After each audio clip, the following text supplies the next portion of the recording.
Hi there, and welcome to our intro to BIC sketching series. So who is this video for? It's for those who may not have any drawing experience whatsoever. If you don't have any, don't fret. Or for those who might have some but are interested in exploring a new technique. There's going to be a fair amount of research and theory discussion. If that's not for you, that's okay. You can skip right ahead to the technical, more instructive parts of the series. Or if you don't feel like drawing at all and just want to follow along and see how I approach this technique, you're more than welcome. Use these as you see fit. So as I've said, my name is Sarah. I'm going by Sarah Knight for this series as an homage to our Métis mom. I'm a York University grad from their Studio Arts program with an emphasis on drawing and painting. I grew up in rural Ontario, where we were resource poor, but we had a pretty awesome free-range childhood. We'd be sent out into the forest with food and told not to come back till the sun sets.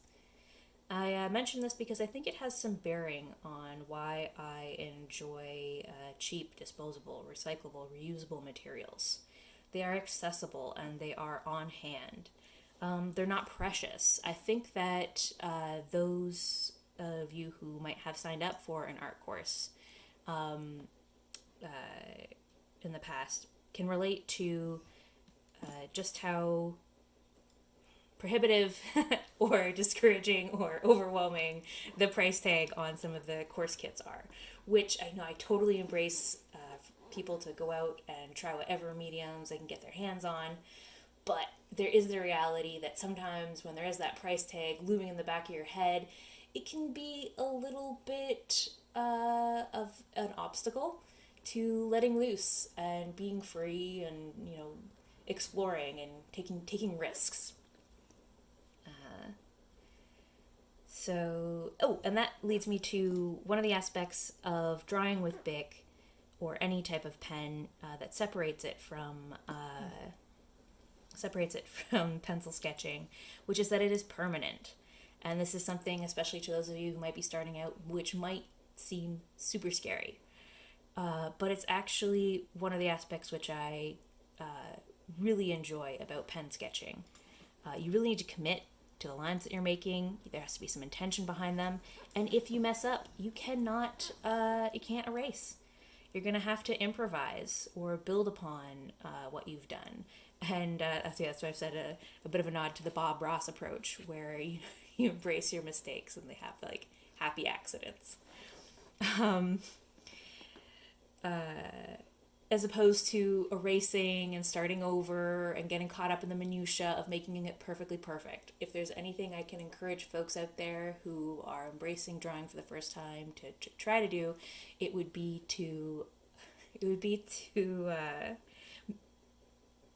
maybe embrace quantity over quality, to try and do 5 or 6 or 50 sketches and have them be perhaps a little throwaway rather than focusing on trying to create one perfectly perfect drawing.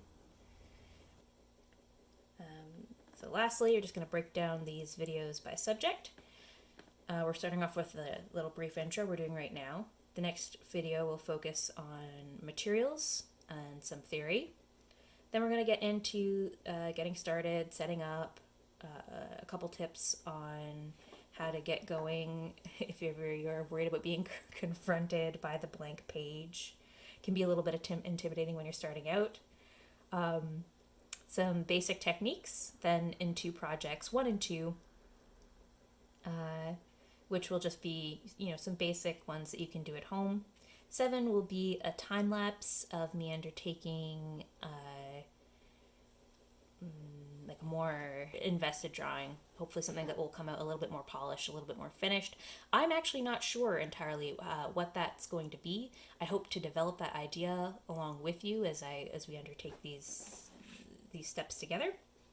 And then lastly, we'll just have a little recap of what we've learned. So yes, thank you so much for listening. I'm really excited to be getting along in this project with you, and I hope to see you soon in video 2. This series is brought to you by Create to Learn, a project by Taking It Global in partnership with Imaginative.